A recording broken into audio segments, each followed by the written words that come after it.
Hi dear friends, നമസ്കാരം. പുതിയൊരു വീഡിയോയിലേക്ക് എല്ലാവർക്കും സ്വാഗതം. ഞാൻ ഒരു സാമ്പാറിൻ്റെ റെസിപ്പി ആയിട്ടാണ് വന്നിരിക്കുന്നത്. എല്ലാവർക്കും സാമ്പാർ ഉണ്ടാക്കാൻ അറിയാമെന്നറിയാം, എങ്കിലും ഈ പ്രാവശ്യത്തെ ഓണത്തിന് ഇങ്ങനൊരു സാമ്പാർ ഉണ്ടാക്കി നോക്കൂ. നല്ല ടേസ്റ്റാണ്, അതുപോലെ വളരെ എളുപ്പമാണ്. അപ്പോൾ എങ്ങനെയാണ് ഈ സാമ്പാർ ഉണ്ടാക്കുന്നത് നോക്കാം. ഞാനിവിടെ 1/4 കപ്പ് പരിപ്പ് തലേ ദിവസം തന്നെ വെള്ളത്തിലിട്ട് വെച്ചിരുന്നു. ഇനി വേണ്ടത് ഒരു സവോള, 6-7 വെളുത്തുള്ളി, വെള്ളരിക്ക, ഏത്തയ്ക്ക, കോവയ്ക്ക, പടവലങ്ങ, ക്യാരറ്റ്, ഉരുളക്കിഴങ്ങ്, മത്തങ്ങ, പയർ എന്നിവയാണ് എടുത്തേക്കുന്നത്. ക്യാരറ്റും ഉരുളക്കിഴങ്ങും ഓരോന്ന് എടുത്തിട്ടുണ്ട്, ബാക്കിയെല്ലാം 1/4 ഭാഗം വെച്ചാണ്.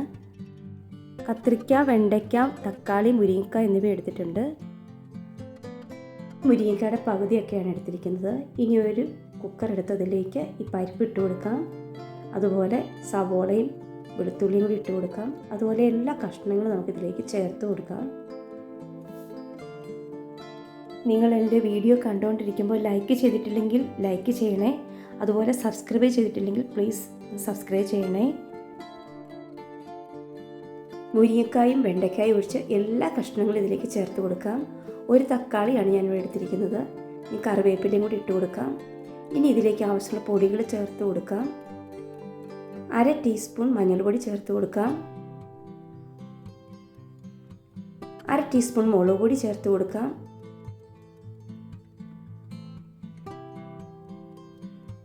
അതുപോലെ 1 ടേബിൾ സ്പൂൺ സാമ്പാർ പൊടി ചേർത്ത് കൊടുക്കാം.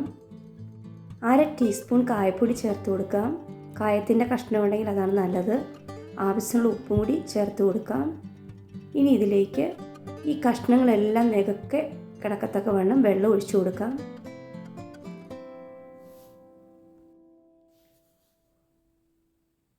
കുക്കർ അടച്ചു വെച്ചതിന് ശേഷം 2 വിസിൽ അടുപ്പിച്ചെടുക്കാം.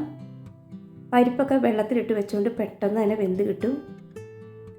ഇതവിടെ ഇരുന്ന് അടിക്കട്ടെ. ആ സമയത്ത് നമുക്ക് ഒരു നെല്ലിക്ക വലിപ്പത്തിലുള്ള പുളി വെള്ളത്തിലിട്ട് വെക്കാം. ഇനി ഒരു പാൻ അടുപ്പത്ത് വെച്ച് അതിലേക്ക് കുറച്ച് വെളിച്ചെണ്ണ ഒഴിച്ചു കൊടുക്കാം. വെളിച്ചെണ്ണ നന്നായിട്ട് ചൂടായിട്ട് വരുമ്പോൾ നമ്മൾ നേരത്തെ മുറിച്ച് വെച്ചിരുന്ന വെണ്ടയ്ക്ക ഇട്ട് കൊടുക്കാം. ഒരു 3 വെണ്ടയ്ക്കയാണ് ഞാൻ എടുത്തിരിക്കുന്നത്. 2 വെണ്ടയ്ക്കയാണേലും മതി. അധികം കഷ്ണങ്ങളുടെ ഒന്നും ആവശ്യമില്ല.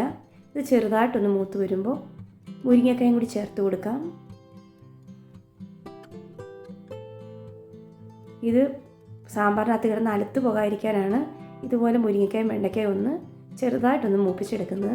ഇനി ഇതിലേക്ക് 1 ടേബിൾ സ്പൂൺ സാമ്പാർ പൊടിയും കൂടി ചേർത്ത് കൊടുക്കണം. ഫ്ലെയിം കുറച്ച് വെച്ചിട്ട് വേണം സാമ്പാർ പൊടി ചേർത്ത് കൊടുക്കാൻ. കരിഞ്ഞു പോകാതെ ഇതൊന്ന് മൂപ്പിച്ചെടുക്കാം.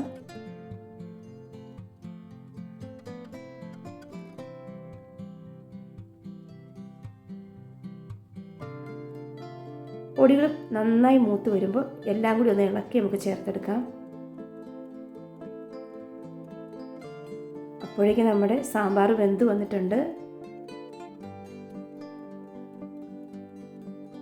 ഇതുപോലെ വെന്ത് വന്നു. കഷ്ണമൊക്കെ നന്നായിട്ട് വെന്തിട്ടുണ്ട്. ഇനി ഇതിലേക്ക് നമ്മൾ നേരത്തെ എടുത്തു വെച്ചിരുന്ന പുളിവെള്ളം ഒഴിച്ചു കൊടുക്കാം. നേരത്തെ വേണമെങ്കിലും പുളിവെള്ളം ഒഴിച്ചു കൊടുക്കാമെന്നാണ്, ഞാനിപ്പോഴാണ് ഒഴിച്ചു കൊടുക്കുന്നത്.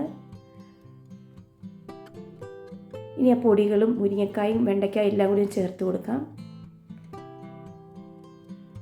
നന്നായിട്ടൊന്ന് ഇളക്കിയതിന് ശേഷം ഒന്നുകൂടി ഒന്ന് തിളപ്പിച്ചെടുക്കാം. നല്ലപോലെ തിളച്ച് വന്നിട്ടുണ്ട്. ഇനി നമുക്ക് കടുക് പൊട്ടിക്കാം. ഒരു 2 ടേബിൾ സ്പൂൺ വെളിച്ചെണ്ണ ഒഴിച്ചു കൊടുത്ത് കടുകും കൂടി ഇട്ട് കൊടുക്കാം. കടുക് പൊട്ടി വരുമ്പോൾ കറിവേപ്പില ഇട്ട് കൊടുക്കാം. അതുപോലെ ചുമന്നുള്ളി അരിഞ്ഞതും കൂടി ചേർത്ത് കൊടുക്കാം. ഉള്ളി നന്നായി മൂത്ത് വരുമ്പോൾ ഇതിലേക്ക് വറ്റൽ മുളകും കൂടി ചേർത്ത് കൊടുക്കാം. അങ്ങനെ നമ്മൾ കടുക് പൊട്ടിച്ചെടുത്തിട്ടുണ്ട്. ഇത് ഈ സാമ്പാറിലേക്ക് ചേർത്ത് കൊടുക്കാം. ഇത്രയേ ഉള്ളൂ. നമ്മുടെ സാമ്പാർ അടിപൊളി ടേസ്റ്റാണ്. ഓണത്തിന് ഒത്തിരി കറികൾ ഉണ്ടാക്കുമ്പോൾ അതിൻ്റെ കൂടെ പെട്ടെന്ന് ഉണ്ടാക്കിയെടുക്കാൻ പറ്റിയ ഒരു സാമ്പാറാണ്. എല്ലാവരും ഇതുപോലെ ഒന്ന് തയ്യാറാക്കി നോക്കണം.